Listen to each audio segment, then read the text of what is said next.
दोस्तों financial year 23-24 या assessment year 24-25 के लिए income tax return filing start हो चुकी है।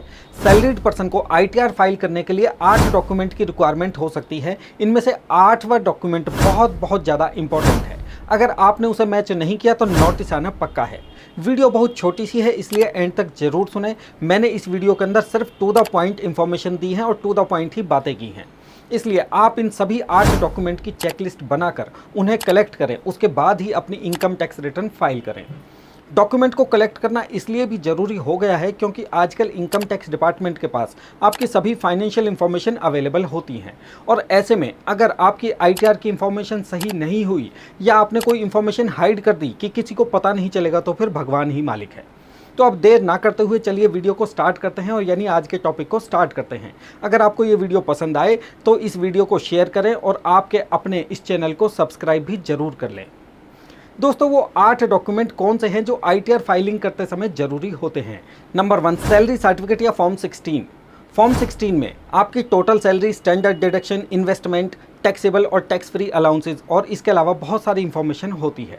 यदि आपके पास फॉर्म 16 नहीं है तो मंथली सैलरी स्लिप कलेक्ट कर लें और अगर फॉर्म 16 या सैलरी स्लिप दोनों में से कोई भी डॉक्यूमेंट नहीं है तो अपनी बैंक स्टेटमेंट लें और वहाँ से सारी सैलरी का टोटल कर लें, वही आपकी सैलरी इनकम मानी जाएगी। दूसरा, आपकी bank statement. Bank statement 2 information के लिए चाहिए कि नंबर 1, आपको during the financial year 23-24 saving bank account का कितना इंटरेस्ट मिला है। ये फिगर आपको बैंक स्टेटमेंट से मिल जाती है। हालांकि ये फिगर AIS रिपोर्ट में भी होती है लेकिन बैंक स्टेटमेंट से क्रॉस वेरीफाई भी हो जाती है। दूसरा, अगर फॉर्म 16 नहीं है तो बैंक स्टेटमेंट से आपकी सैलरी इनकम भी कैलकुलेट की जा सकती है। तीसरा डॉक्यूमेंट, डीमैट अकाउंट से प्रॉफिट एंड लॉस की स्टेटमेंट। अगर आप अपने डीमैट अकाउंट के थ्रू शेयर मार्केट में ट्रेडिंग करते हैं तो डीमैट अकाउंट से एक ऐसी समरी एक्सेल शीट में डाउनलोड हो जाती है जिससे आपकी टोटल शॉर्ट टर्म और लॉन्ग टर्म कैपिटल गेन की डिटेल निकल आती है। ये स्टेटमेंट डीमैट अकाउंट से आसानी से आपको मिल जाती है। फोर्थ डॉक्यूमेंट, सभी इन्वेस्टमेंट के प्रूफ जैसे कि स्कूल फीस की रिसिप्ट, LIC की प्रीमियम की पेमेंट, NPS का एडिशनल इन्वेस्टमेंट की detail, tax saver FDs, ELS investment etcetera. इसके अलावा मेडिकल इंश्योरेंस प्रीमियम पेमेंट की रिसिप्ट या डोनेशन की कोई रिसिप्ट या इसके अलावा कुछ और भी आपके डॉक्यूमेंट हो तो उन सभी डॉक्यूमेंट के प्रूफ भी चाहिए।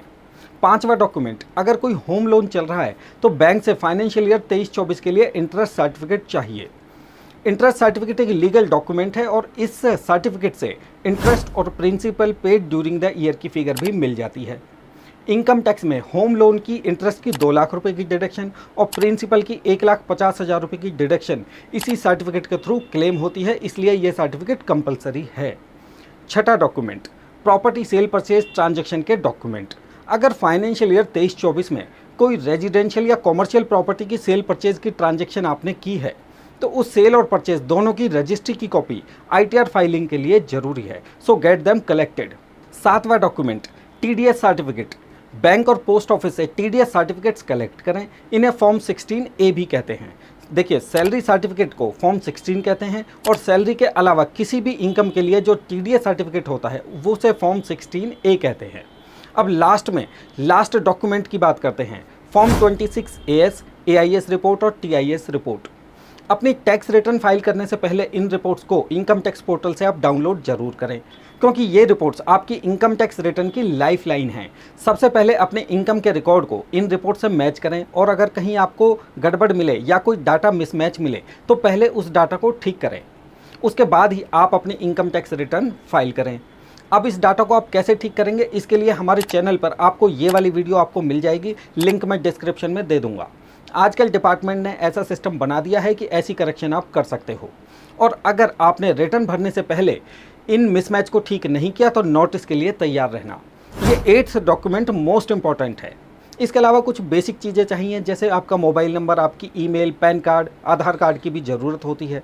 दोस्तों, मैंने जितने भी डॉक्यूमेंट बताए इन सब के बिना सही आईटीआर फाइल नहीं की जा सकती।